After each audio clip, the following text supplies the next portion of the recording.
Due to the graphic nature of this program, viewer discretion is advised. You know, I've been from one side of this fandom to the other. In all that time, I have seen a lot of things. Above all that, there is one thing I am absolutely certain of. I am the villain of this story. Long live the fighters!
You know, Mexican Ironman, I heard that Warner Brothers went to the director of Dune and said, you have to race and gender swap a character.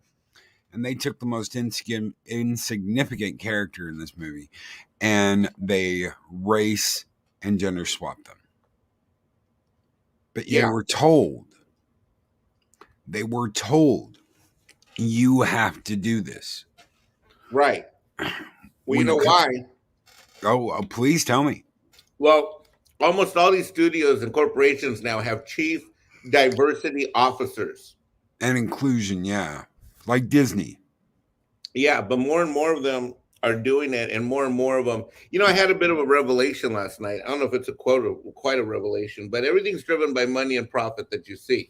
Everything around you is always driven, unless you're someone who's really into like self-reliance and pull yourself up by the bootstraps, like people are right here in the great state of Texas.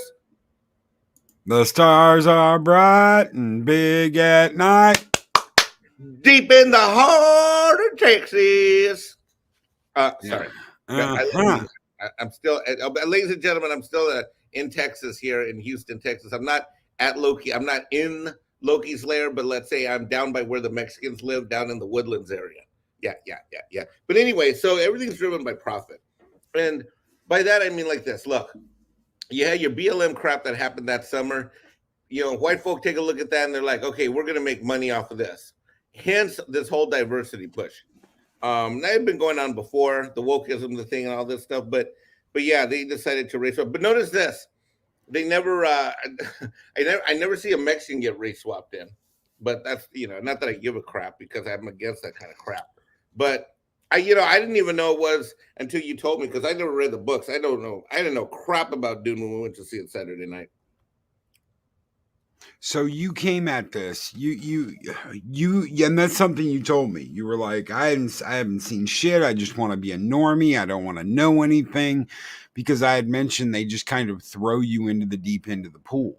Yeah, you were ready to give me a whole briefing because I've never read the books. I saw the movie in 1980. When did it come out? 84, 86? When did it come out? I can't remember. Yeah, 86, I believe. I actually started seeing it in the theater, got bored when it came out, didn't like it at all, walked out of it and walked into another theater at the time. I then ended up seeing it again. Gosh, I don't even remember when I saw it again. I don't know if it was weeks or months later, but And then I never saw the Dune series. I never saw any. I never read the books. To me, Dune was something that was a movie that I didn't understand. Had some cool effects.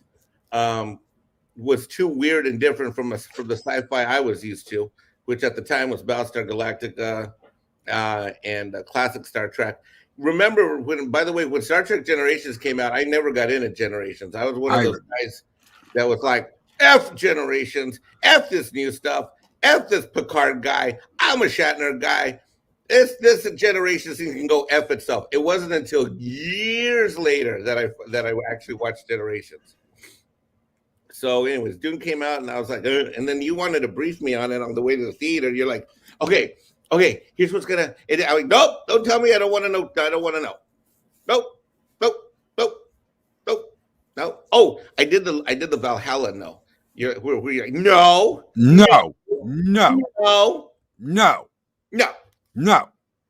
The one where I want to sell banana thongs, and then you tell me no. Yeah, Mike wanted to buy a whole crate of banana thongs from China. And I was no. That wasn't a crate, it was a container. Yeah, shipping container full of banana hammock thongs from China. No. Valhalla green and then salsa red banana hammock thongs. If we had done that, we'd already be retired as millionaires. That was a brilliant idea. It's still a brilliant idea. No. I mean, we never took an order, but you know. Yeah, exactly. We never took an order. And from my understanding, you still had a crate. I had a small secret stash that then was found out when Brown Lantern and Lupita attacked. But that's a different show and a different day from last year. And just another Richard, I did too. I watched this at home, and then I watched it in the IMAX with Mike. But I came at this from a different perspective, where Mike came at it from this perspective. I never liked the original. I didn't read the books. I don't really know anything about the content.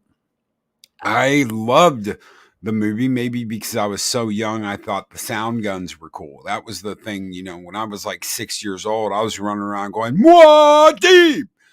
And then I liked the books when I got old enough to read them. So I've got all this content I'm drawing from, and I've got these expectations that were filled.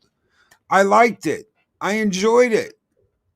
So it's like Mike's coming at this from, never seen it, and he liked it. I'm coming at this from an old fan, and I liked it.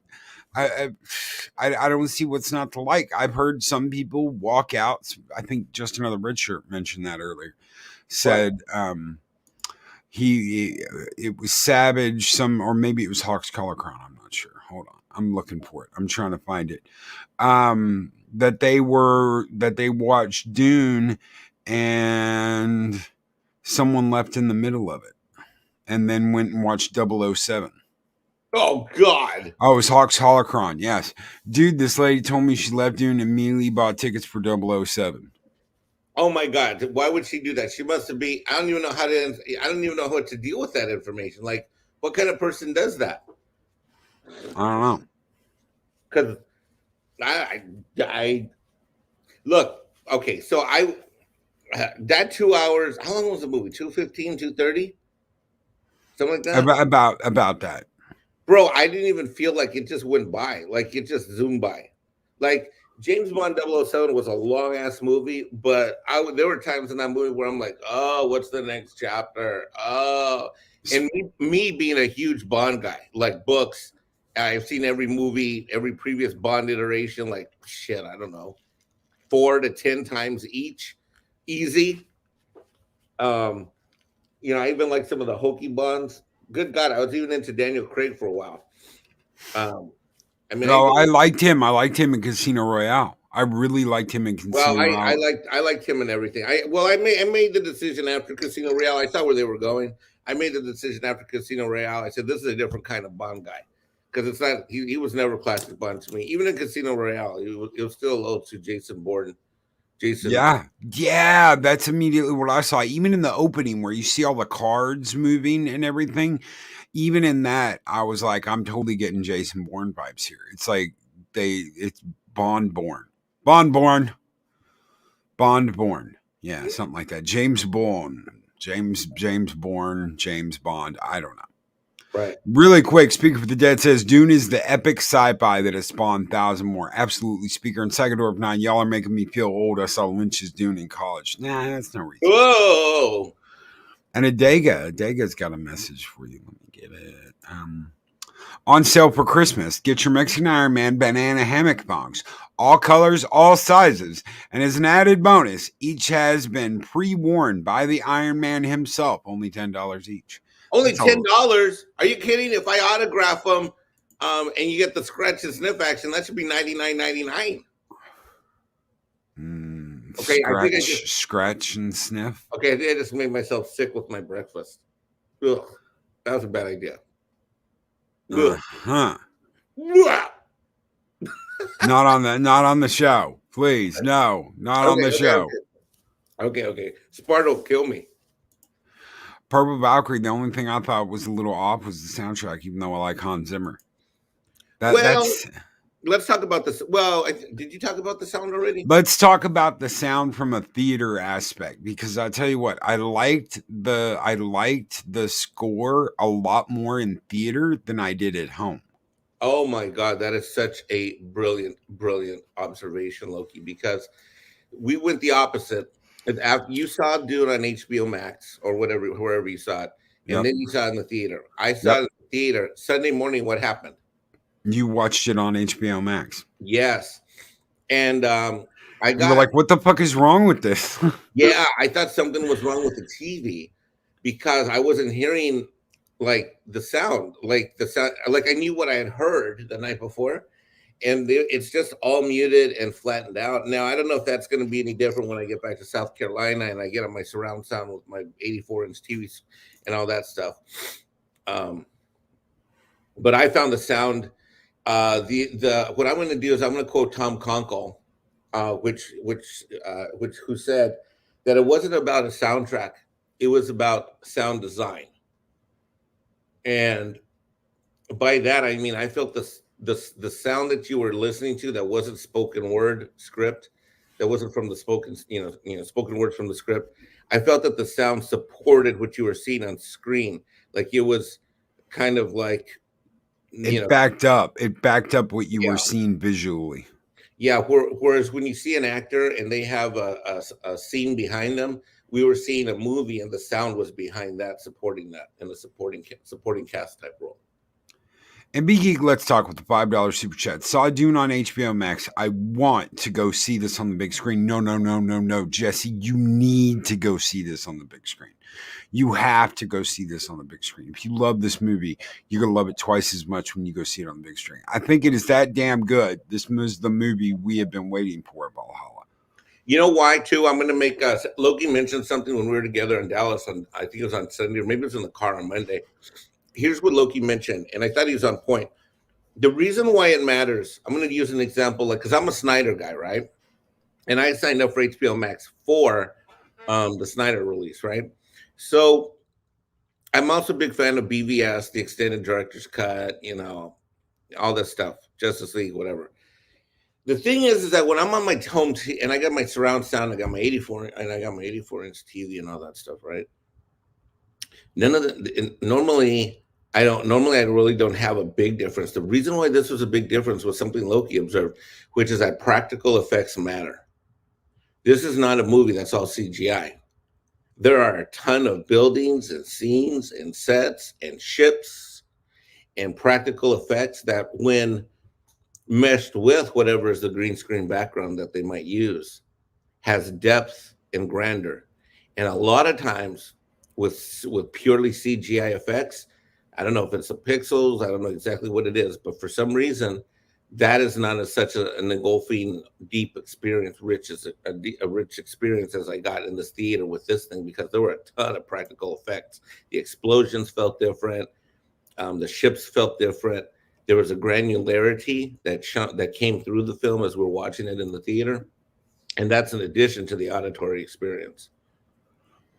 Yeah, you want everything. You want everything to mesh. And I think that when we get that practical effects mixed with CGI, mixed with green screen, mixed with the new way they're doing it, this 360-degree mapping screen technology. I think that you've got something tangible. You have something in your hand that you can touch. It's almost like you can reach out and touch the movie, and you're there. And when you feel like that, you're lost in a movie. I mean, I didn't notice, I don't know about you, but I didn't notice anybody in the theater. I didn't notice anybody doing anything. All my attention was on that screen, and it was you're in the ride along. And what I mean when the ride along is you have gotten in the movie and you are now riding along with the movie. That is very hard to do, especially in 2021, to get a customer to you're off in this world. You're on Arrakis. You're feeling the heat when Paul is outside talking about those palm trees. You're feeling the heat of the sun glaring down on Arrakis, and you're there. Suddenly you're there, and you're in that world. That is very, very difficult to do. It's not easy. So one of the things I thought your observation is fascinating to me because I remember I kept looking over you to the left. See, I knew that you had seen this movie already. Yeah. And there were certain parts in the movie where I would look at you like, oh my God, did you just see that? Oh my God, or oh my God, what's going to happen next? Remember that? Yes. And it was like, and I knew that you had already seen it. So when I'm looking at you, I'm like, oh, and I was like, it's a combination of like, you should have told me that part was coming, or like, I'm glad you didn't tell me that part was coming. But I was definitely the only person who got up from this movie, and this is different than James Bond. In James Bond, there were multiple times where people in that theater, which was about 2/3 full when I saw it, got up and went for popcorn or went to the bathroom or whatever. I didn't see, the only person that moved in that 2.5, 3 hour thing was you, and you had already seen the movie, and you went out, I think, for a coffee or bathroom reload, or I don't know. Yeah. You know, you got up and you were going, you knew what scene was happening. You're like, okay, I could miss this. And you're right. I mean, if there were time to go, it would be go. But no one else. I didn't see a single cell phone turn on. I didn't see a text go on. I didn't see what's this person saying? What's that? Purple Valkyrie says, I want to go to the cinema with Mexican Ironman. No. Okay, let's go. Well, wait, how do we do that? She's a freaking 3,000 miles from here. You're gonna have to take the Stark Mexican Ironman jet, and you told me you sold that when I was in the hospital for parts. I did. Okay, well then I'm gonna have to do what a Mexican does, which is I'm gonna start swimming. Oh my God! Can you imagine me like with my little banana, my little red, white, and green banana song at the beach, stretching, and I'm like, and then stretching my leg in the air, and then I just set out it. I'm like, Purple, I'm coming, and I hit the water. Oh my God, I'll bet you before I get 20, 30 yards out, I start to think like, oh my God, look at that fat brown seal. I'm gonna go get him, and then I don't even make it past 30 yards into the ocean. I'll bet. MB Geek Let's Talk says, I just want to hear you say damn the spice. Damn the spice! Run! Yes. And having yet look over in shock, like he doesn't care about the spice. He doesn't care about the spice. He just cares about the lives, the people. Yeah. Oh yeah. I didn't come to Arrakis for spice or for money. I came to Arrakis for the Fremen. I came to make an alliance with the Fremen. That way I can take over the universe. Yes, absolutely. Well, I think the thing is that when I think he was more about power, but more about peace and harmony. And they made the comment in the movie that the House of Atreides was popular amongst the other lower houses. Well, they're not. They're okay. So you've got the houses, and then you've got the emperor. There aren't really any lower houses. It's just the houses, and then the emperor. And what he wanted to do, what Paul's father wanted to do, was make an alliance with the Fremen and sit there and rule Arrakis. Whoever rules Arrakis controls the universe. That's something the Baron says in the 80s version. He who controls the spice controls the universe. Right. So anyone who controls that planet basically is the emperor. So if the Atreides could rule Arrakis, then they basically control everything. They control the Spacing Guild, they control the Bene Gesserits, they control everything. So Paul's dad really tried to roll the dice and he lost. He lost because of Yui, the doctor. He didn't know that Yui was a spy. He didn't know that Yui was working for the Harkonnens. Right. Could they have lasted longer with the shield wall? I don't know. Could they have an alliance with the Fremen, with Paul's father wanting to be in charge of it? I don't know. But there's going to be some badass shit. The Red Hand, I'm hoping that is the Fedaykin, the elite troopers that are going to be. I'm not going to tell you. I have no idea what you're talking about. It's about starting about 2 minutes ago. It started sounding like this. Pues mira, yo no sé lo que estamos hablando porque no tengo la información sobre la historia. You know what I mean? Like, yes. Yeah. I'm like, okay. He who can destroy a thing controls a thing. Yes, Archer Collin. There's a lot of quotes from the original movie that are making it in here this morning that I absolutely love. Keep them up. I thought it was when I walked out, and the first thing I said to you, and this is a reaction I did not expect to have, which I'm about to retell that when I walked out of the theater. When I walked out of that theater, well, let me put you this way: I love Star Trek, Star Wars. My epic rants on KK, Disney, Star Wars, on this channel and other channels are legendary in my own mind. But I've always had a love for these films. I walked out of this Dune movie saying F Star Wars, F Star Trek. I don't care what happens. I don't care what they do to those franchises at all anymore. And maybe other people already stopped caring a long time ago, but I don't know if I've stopped caring completely. But I walked out of this thing saying, give me 6 more of these suckers. Remember, I was jumping outside. Yep. Like I was literally jumping and skipping after this movie saying, I want 6 more of these and I want them now. And letting him know that there's plenty of more content. There's a ton of books to pull from. Yeah. Yeah. And I was surprised. I'll just say this. I was surprised at the beginning that they just threw everyone into the deep end of the pool. I was surprised that they did that. But if they want to do some prequels now with this cast, they could totally do it. They could totally do some prequels. And I'm talking about like way off prequels. I'm talking about like when the AI were around and the war and the Harkonnens and Atreides and all of that, because you've got all kinds of stuff that I can't even talk about. I can't even say a name. So it's like, let's talk Loki. Jason Momoa, salute, knowing what he had to do. It was a powerful scene for my favorite character. Absolutely. Absolutely. Speak of the Dead, the ornithopters in this were awesome. I loved the dragonfly ornithopters. Yes. I love that. Okay, I think we need one of those for Valhalla to shuttle us on local trips to like retro stores. And something, some more of that. I don't know what you're saying, Loki. The Butlerian Jihad, the holy war, that was spread across the galaxy. Well, they didn't use that word in the whole thing. Is that in the books? Yes. I didn't hear that word in the whole movie. Well, the original Butlerian Jihad is like a war against AI. And that was a long time ago. That was like 6,000 years before this happens. Oh.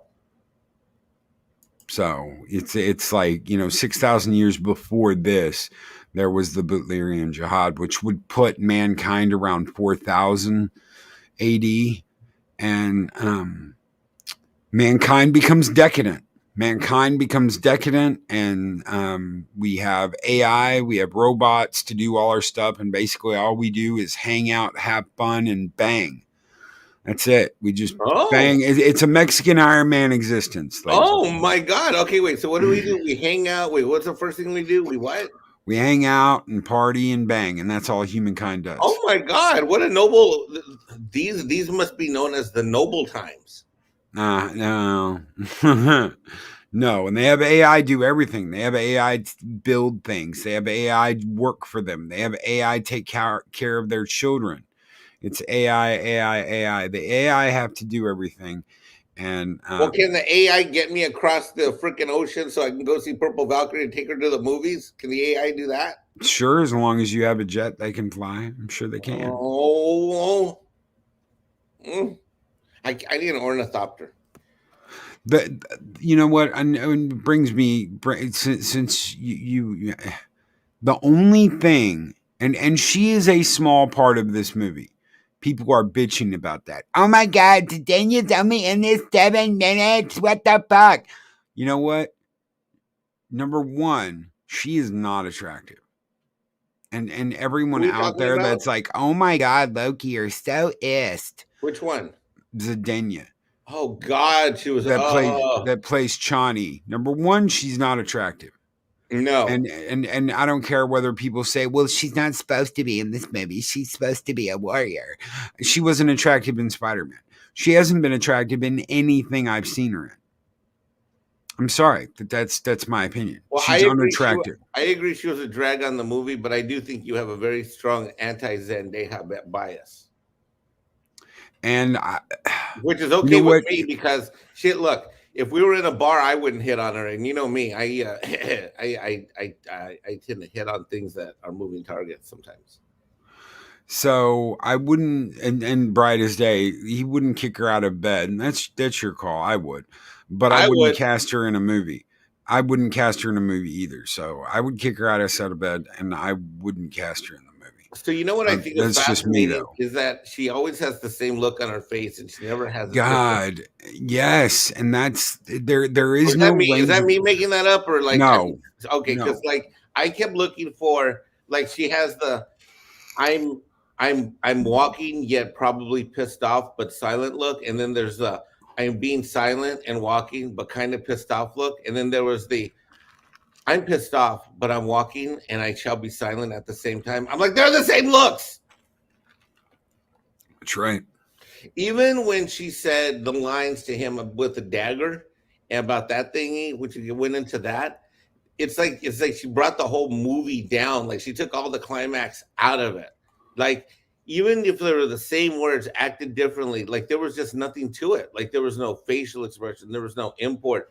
It was you know, and this is true about her when she what was the movie? It was Spider-Man, right? Or Coming Home, or what the hell was it? It was Spider-Man. She's been in both Spider-Man movies.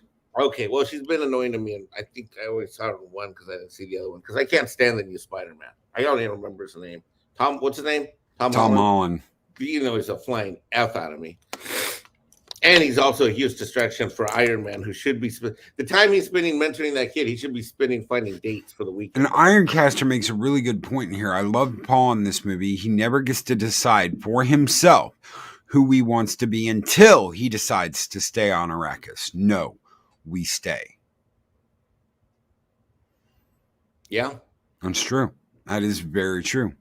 Purple Valkyrie, to be fair, Dave Bautista was bad in this film too. He wasn't in it that much either, and I could have cared less that he was in it. Well, Speaker of the Dead, she has the Kristen Stewart resting bitch face. Yes.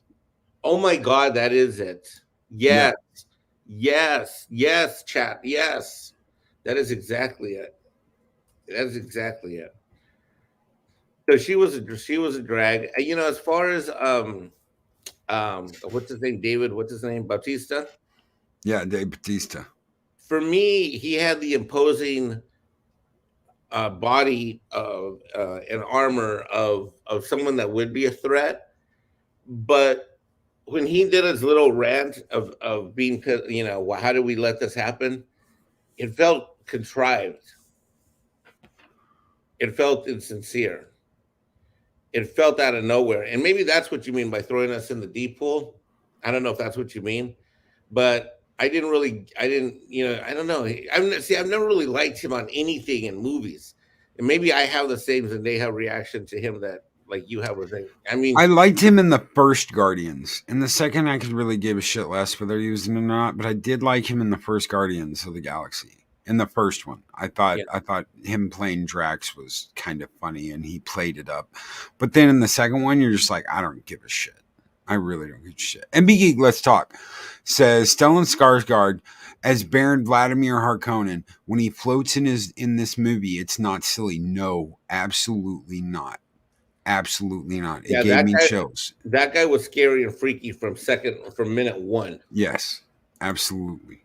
Sagadorf 9 with $5 super chat. Pretty might only be skin deep, but ugly can go down to the soul. And she is. I just don't like her. I don't like her. It's a personal thing. If you like her, great. I don't.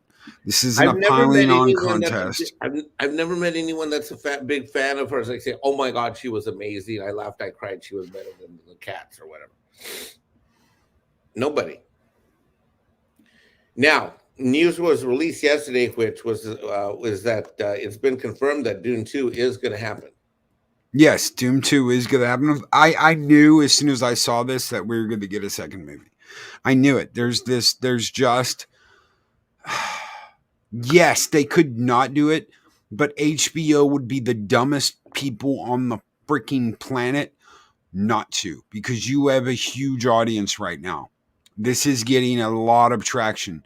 People are talking about this movie. You've got people hyped up. You should already be in production. We should be getting this summer of next year, not the year after. We should be getting this movie in summer 22. We should not be getting it in 23. Well, we probably would, except that production on the filming for the second part of this movie was halted by the international crises that occurred last year. Yes, they were already ready to start working on a second movie when all that put the kibosh on it, and they were like, yeah, and they had a hard time finishing this movie. Right, they had a real hard time finishing this movie. So, given the fact that they're greenlit now, if we get it, they basically said this is a launch date, the release date. 2 years, if you work backwards, let's say it's released as October, because they said it's October 2 years from now. That means you're going to you got to have this movie canned 3 months before that. You got to have post-production done, which that takes at least 3 to 6 months. That means they're immediately going to finish this thing in the next 6 to 9 months, and everybody's schedules is somehow going to mesh. I mean, this is as fast as I think that they could do it, and that's even with the fact that they killed off so many of the main characters. That's right. And here's the thing about Zendaya, guys.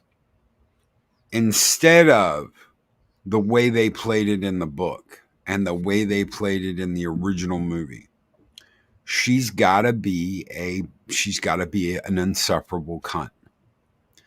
When she hands Paul the knife and she's like, you're going to die here. Why don't you die with this knife? It would be an honor for you to die with this knife. And since you're going to die anyway, you might as well die holding this 3-generational knife that my grandmother passed down. You should be honored that I am letting you even hold this knife, you sack of shit male. And it's like, bitch, you don't have to be insufferable. You don't have to be insufferable. Shawnee wasn't insufferable in the original. She wasn't insufferable in the book. Why do you have to be insufferable? And this is at the very end of the book. This is at the very end of the movie. But they are going to have a relationship. Obviously, he's been dreaming about her. No. So they've got some kind of relationship. So we're going to see more of her. In 2, do you want a movie where you're going, every time someone wants to be insufferable? No, you don't. Okay, so the whole dream thing means that they're going to end up in a relationship? He's part of her tribe now. Oh, no. So, I mean, he's got a relationship with Stilgar. The person who runs the tribe. Paul has a relationship with him. He's got a relationship with Chani. He's going to have a relationship with the Fremen. Obviously, he is a member of their tribe now. Uh-huh. So she's going to get more screen time. And what happens when she is insufferable and she gets more screen time? I personally, I just don't like her. Oh, you hate her, bro. You went off on Look a at this. about her. Chani tells him how to win in the book. She wants him to win. Yet Zidania is like, you're gonna die. You're a stupid little man thing. You're gonna die. Here, you know what? Let me let you use my Chris knife. You will be honored to die holding this. You should be, because it's a third generation handed down to women knife. Go forth and meet your death. Stand up and meet your death, because you're gonna die. You have no hope. Yet in the book, she is literally like trying to help him. Tell me how that makes sense in any way, instead of she's just being an insufferable cunt, which is what she is in Spider-Man. Yeah, I think she only knows that one character. She's like that. She's like olive skin version of Phoebe Waller-Bridge. And this is it right here. Chris Berger, Loka, how much of Chani's pretentiousness is Zidania drawing on herself and them allowing it? Probably a lot. Probably that's the whole. I think that's the issue right there.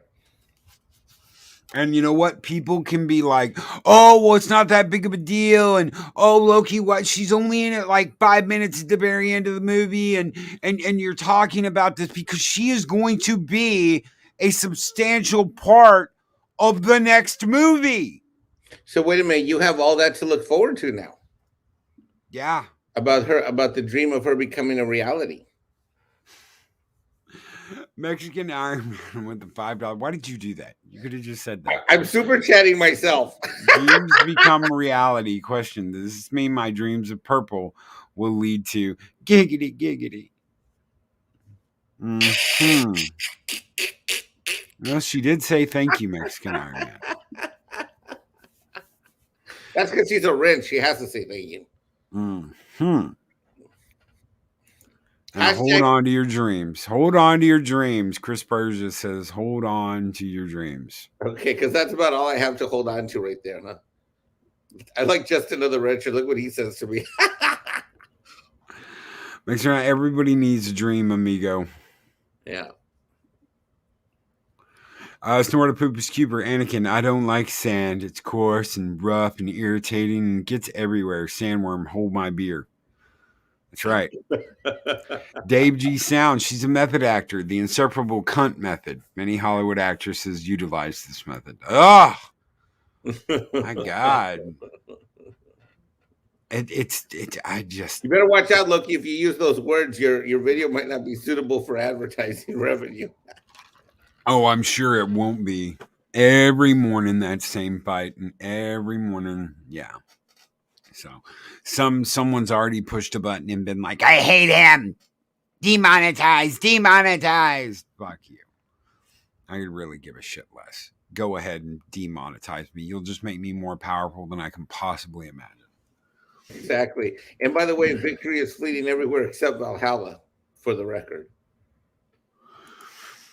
Ironcaster with $2 super chat. The best is yet to come. Praise to the God Emperor. Thank you, Ironcaster. You know what? I haven't thrown a skull out all morning. You know what, guys? Let's bring out the Viking army. Let's bring out the horde and throw down a skull. Skull!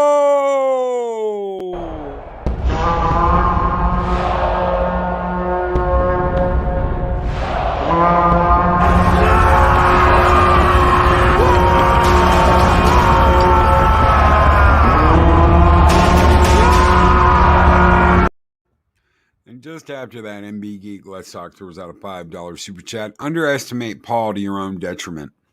He is trained and educated. They think he is weak. The hand in the box was great and shock to the mother. The only thing I miss is that in the book and in the movie, the Reverend Mother says no girl child has ever withstood that much. And of course, they're not going to say that in 2021. They're never going to say that in 2021. They're never going to say a boy did something a woman for longer than a woman could. I didn't understand that the girl child. What does that mean? Does it say as girl child the word for a woman, or they literally mean a girl? Okay. all the Reverend Mothers are trained the Bene Gesserit way.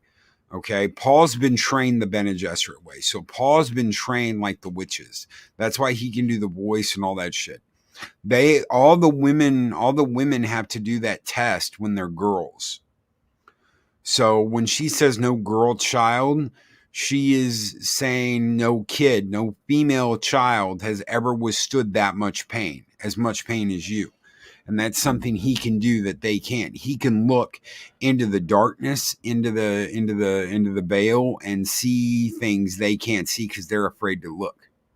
They're terrified. That's the Reverend Mother's own words. There's a place we cannot look. It terrifies us. They clipped that part off too, and didn't tell you about that. The acting in this film suffers from the just be yourself form of acting, and don't want to see actors being themselves. I want to see them being the character they were hard to play. Absolutely, speaker.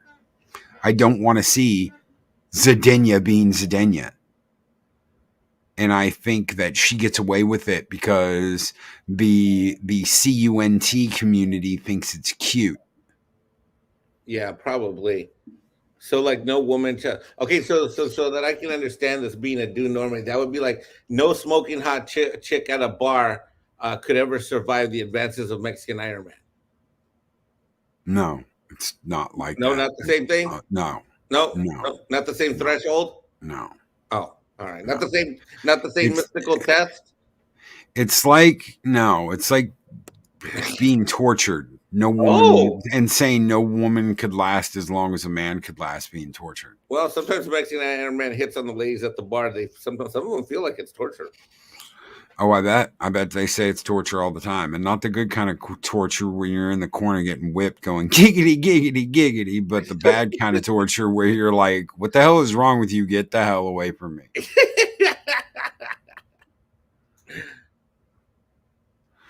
He can see it because he is XY. The prescience is chromosome linked.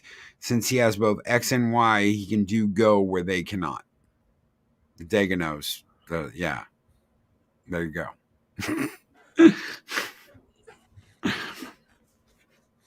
So I have a question. How come we didn't see the Emperor?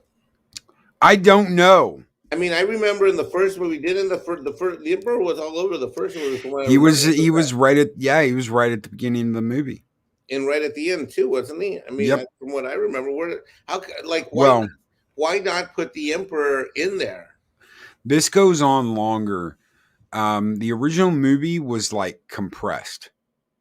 Okay, so it's like they compressed it, and that's why you have an extended version. I've seen the extended version that explains even more of the movie, where they could give a fuck less whether you get the information you need or not. I mean, I've got a 10-minute intro on my extended television version that I got when I bought the anniversary steelbook. That 10-minute intro is nothing but them telling you about what happened in the past. Oh.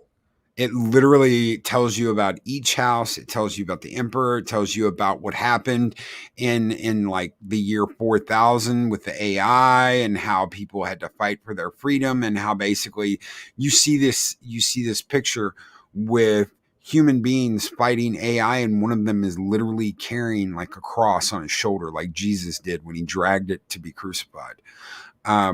It's a holy war. They throw down and have this holy war on the AI, and then are like, well, you know what? Since we can't evolve technologically, we're going to evolve biologically. We're going to become smarter. We're going to become faster. We're going to become better human beings instead of relying on AI to take care of us. That's why we don't have a bunch of computers with pew-pew. Yeah, that's why we don't have a bunch of computers in this movie. It's just like Battlestar Galactica type of thing, right? Yeah. No network servers. No network servers. No. So here's another character I remember that was in the original movie. I just thought about that I didn't see in this one either, which is those weird. What do we call there? The weird looking aliens. The space. Are they a space guild or space? The Navigators Guild. Yes. Yeah. Remember when in the original movie? Isn't the original movie they come in and they're like in like a fish tank or some shit or something like that? Okay. Believe it or not, those aren't aliens. Those are mutated humans. Ew. Okay, so what happens is Wait, you those go to ugly work. things in the first movie are mutated humans? Yes, you go to work. Let's say you're very, very intelligent and you go to work for the Spacing Guild. You have to be like extremely badass with mathematics. Okay, so you got to be like a math fucking genius, way beyond what the mentats are. Those are Like that was me. that person with the yes, that was the person with the little stain on their lip. The one that I said that's you, the guy that was talking about this cost 3,000 denarii. When I was like, that's you, the money guy. That the guy that could think up all the numbers and shit. Hooper is a mentat. Okay, they're badass at math. They're like uber math magicians, but the Spacing Guild are even more. And what happens is when they go to the guild, they will be working at the guild and doing things, and they're filtering spice in the air constantly. And eventually they throw them into this pit and they douse them. It's like they drown them in spice. And most of them don't live. Most of these people don't live. But one or two of them will. And those will become members of the Spacing Guild permanently. And what happens is, you remember I said that was a giant butthole in space? Yeah. Okay. There will be one of them in that. And they navigate. It's like opening a wormhole. They can open and bend space-time so that they can take a ship from one planet and move it to another. So there is no warp drive. There is no badass engines that gets them from A to B. It's instantaneous travel because the Spacing Guild basically bends and folds space to allow you to move from one of those space buttholes to another one instantaneously. Well, I may be good at math, but I don't want to go work in a space butthole with my math skills. No. You're not a Spacing Guild guy. You're a mentat. Okay. Mentats don't go up and work in the space butthole. Okay. All right. And I'm not going to date no space butthole either. No, you don't have to date a space butthole. Okay. No, you would be Thufir if you were in this movie, and that's what I was trying to tell Mike when we got out of it. If you were in this movie, you'd be Thufir because you know the numbers. And this motherfucker, if you rewatch the beginning of the original, this is the guy with giant. Yeah, I'm gonna TM that. Thank you, Purple. Yes, we are TMing space buttholes. That's exactly what we're gonna do. We now own the rights to space buttholes. But if you remember in the original movie, which I'm sure you don't, Thufir was the guy that was just spouting off all these numbers. And it's because they can immediately do math in their head. They don't need like paper. They don't need a computer. They are human computers. When it comes to working the numbers, they are human computers. They are the smartest people in the room. Yeah, when that guy did the numbers thing, I'm like, oh my God, that's just what I would do. And then you turn to me and you're like, that's what I thought. And you turn to me and you're like, yeah, that character's you. I'm like, I know, I got a character and dude, that's me. And they're called the Master of Assassins because it's not just, it is math, but they're the ones that are like, okay, you want to plot to take these people down, you hire a mentat. Because they'll cover the attack from every angle. They look at all of the possibilities and give you every possibility of everything that could go wrong or go right in a given situation. Like I said, they're the smartest. They're the smartest people in the room. They're the people you're not fucking with. So, what do you think's likely to happen with the? Because they didn't say that there'd be a third Dune movie. So, what do you think they're going to do with the second one? Like, because I heard that. Aren't there 3 original books or something like this, or am I wrong? Oh, there's a lot of books. There are a lot of books. There's like, I don't remember exactly how many. I know that there's a bunch. There's a bunch he wrote, and there's a shitload that his son wrote with the help of one of the people that does the Star Wars EU books. Methinks Mexican Ironman doth protest too much. Well, no comment. And Big Geek, let's talk. When Gurney tells Paul what does being in the mood have anything to do with it, Josh Brolin doing that right? Yes, absolutely, he did it right. Oh my God, He didn't quote Picard. He didn't quote Picard. He didn't pull Picard, and I'm glad he didn't. I'm glad he did it his way. I really am. I'm glad he did it his way. He did the line, and he didn't change it like Zidane does at the end of the movie. He did the line, but he did it his way, and that's fine. If you want to do the line and do it your way, that's fine. Completely changing the character so that you can have resting cunt face, I think is stupid. And who knows whether they're gonna like actually let them have a relationship or not. Are they actually going to let him have a relationship with her? Or are they going to play this like, I'm too good for you, you're nothing, blah, blah, blah. And I can't do that. That was a beautiful relationship. Chani and Paul's relationship is beautiful. And if they fuck that up, I'm going to be really fucking sick. I'm going to be pissed. 6 books by Frank Herbert. The rest are garbage because Kevin J. Anderson was a co-writer. I actually liked them, Mark. I actually there's 6 books plus more? Yeah, plus okay, think about it like this. There's 6 books and then there's the EU. There's 6 Star Wars movies and then the EU. That's pretty much what it is. It's that expansive and it goes that deep? Yes. Holy shit. I've got something to keep me busy the next 5 to 10 years. And we also have a Dune spin-off series coming by HBO, Dune the Sisterhood. Probably the Bene Gesserit from the beginning is what it's going to be. Yeah, that sounds boring already. I mean, the whole thing about look, the whole thing about like women being manipulative and trying to control shit, bro. That's been my whole life. Fuck, this is not a new adventure. You know what I'm saying? No, absolutely not. Ooh, we have plans for how things will go. You sound like my freaking ex. No spin-offs. Mark doesn't want any spin-offs. So at the end of the day, I want to talk about the positives and the negatives of this before we get out of here. And I want to hear yours and I want to give mine. So if you give me a couple of positives that you walked away with from this movie with, and if you had any negatives, tell me about the negatives. Let's go with the negatives first. The negatives we've already discussed. In review, the Zendaya performance, David Bautista, I think could have been a more reliable, likable character, even though he's a villain, if they'd given him more lines and more screen time. I was a bit bummed I never got to meet the Emperor. And then I do think that in terms of color visual effects, I was a little confused by which planet, which house. I think the coloring...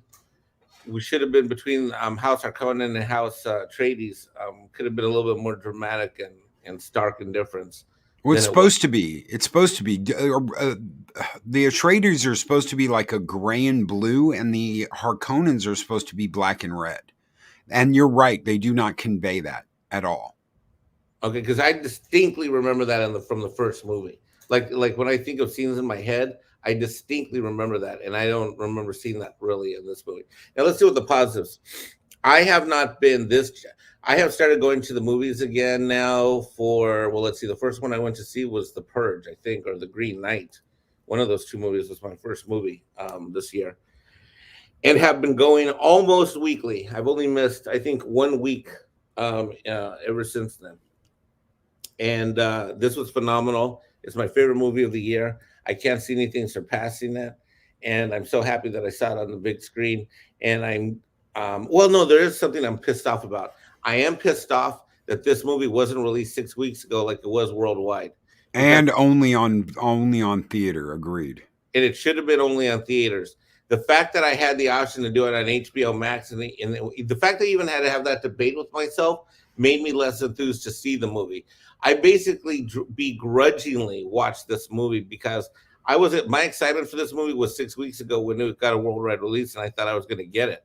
I had no idea that I was going to have to wait another 6 weeks. In fact, if you'll recall, I didn't go into the weekend when hanging out with you and Nick saying, ooh, I want to go see it. It was more like, okay, we're done for the day. What can we do? And my phone got a notification. I'm saying, well, we go see Dune tonight. Remember? Yep, we were talking about going to someplace else, someplace close by. Yeah, we were But going to go to the bar, stay home, and I'm like, well, we could go see Dune. yeah, I mean, it wasn't like all day long. I was like, oh, I can't wait to go to the theater. I can't wait. No, I mean, but overall, I found a fantastic cinematic experience. Purple Valkyrie asked, "What was the weird spider creature pet that Baron Harkonnen had?" That was a human being that had been added to. That was a pet human that had been turned into a spider. They took a human being. If you look at the legs of the spider at the end, those are hands. Oh God, those are not. Yeah, those are hands. So literally, they've taken everything off that person's body besides their hands and their head, and they replaced it in the midsection with 2 more hands and in the lower section with 2 more hands, so that they walk around on all 6 hands like a spider. That is a human movie. Yui talked about how they took his wife apart like a doll. And that is exactly what that spider creature is. That is exactly what that's the Harkonnens for you. They're sick. They're crazy. They're insane. And the Bene Gesserit want more Harkonnen for the next leader of it's crazy. Okay, the Bene Gesserit are nuts. The Harkonnen are nuts. The Emperor's nuts. You're talking about a universe full of fucking nut jobs. So, a Dag Outlaw, that's our opponents for you. I sat down to watch this with no expectations. I sat down to watch this with absolutely no expectations. I did not know if it was going to be good. I didn't know if it was going to be bad. I knew it had Zendaya in it, but I had already heard that she was going to be minimum in this movie. So I sat down to watch, and there's a really good scene in this movie where Paul's hallucinating, dreaming, whatever you want, and he sees himself and a whole bunch of the Fremen killing Harkonnen and fighting the Sardaukar terror troops.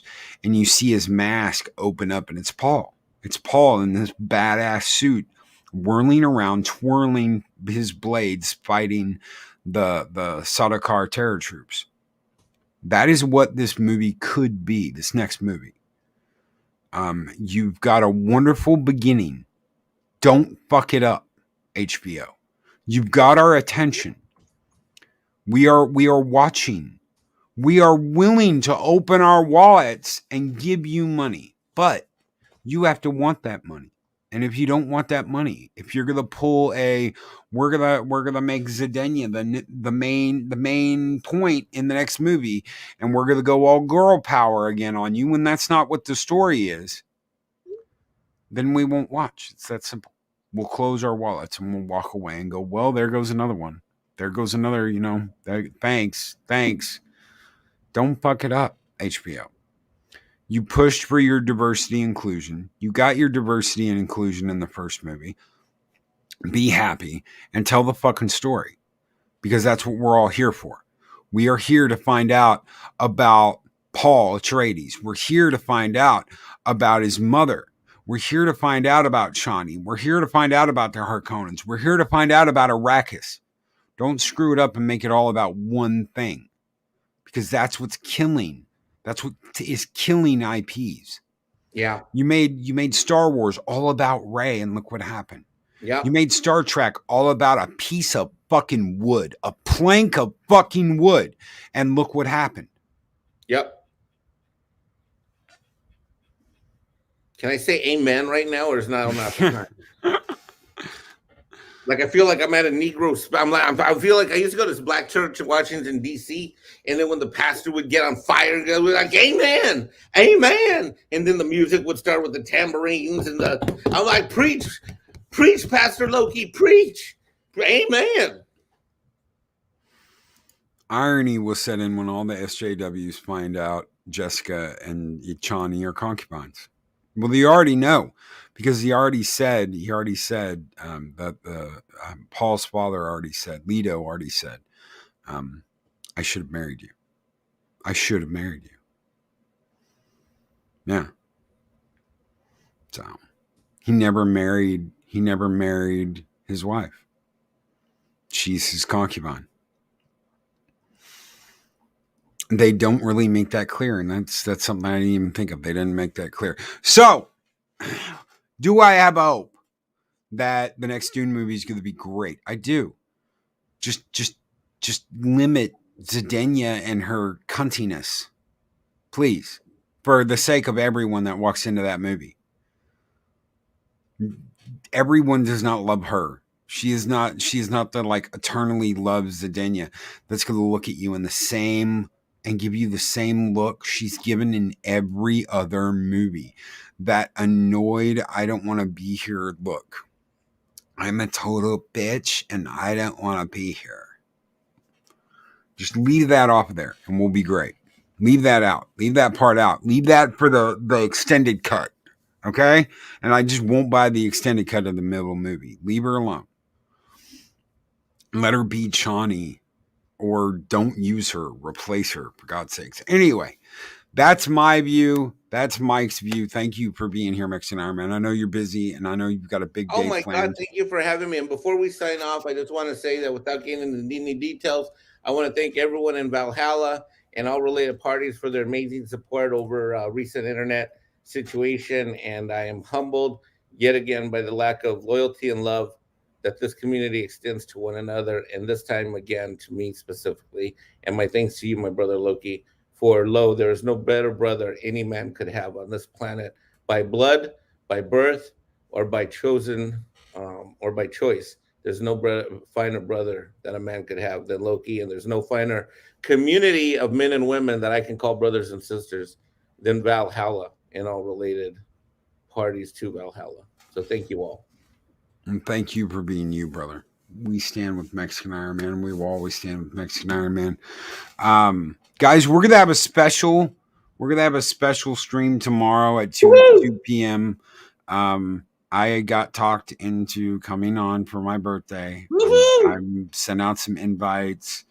We're gonna rotate some people through. If you haven't got an invite yet, I haven't sent all the invites out yet. I'm working on it. But we're gonna hang out tomorrow at 2 p.m. Just come by and hang out. It's not like I'm not like, oh, well, bring something or some stupid shit like that. No, just bring yourselves. I want to celebrate my birthday with Valhalla. You guys are my family. So I love all you guys. So everyone, we'll be back tomorrow morning with a Space Above and Beyond review that we were supposed to do last week, but didn't because of all the Alec Baldwin craziness. So 2 p.m. Central Standard Time tomorrow, we'll be doing a meet up and greet in Valhalla. And of course, tomorrow morning, we'll be doing the Space Above and Beyond review panel. Is there anything you got going on, Mike? Anything you got coming up? Your birthday tomorrow. I'm doing Midnight Edge After Dark tonight, 8 o'clock Eastern. But other than that, your birthday tomorrow, which I'm excited for. I'm excited to do your birthday for tomorrow. Cool. Guys, don't miss that at 8 o'clock tonight. Me and Adega have a show coming up at 7 tonight. We're going to be hanging out and telling spooky stories. But besides that, guys, be excellent to each other. And always, always speak friend to enter. Later, everybody. Bye. These videos are tremendous. Like, comment, and subscribe, and hammer that notification bell.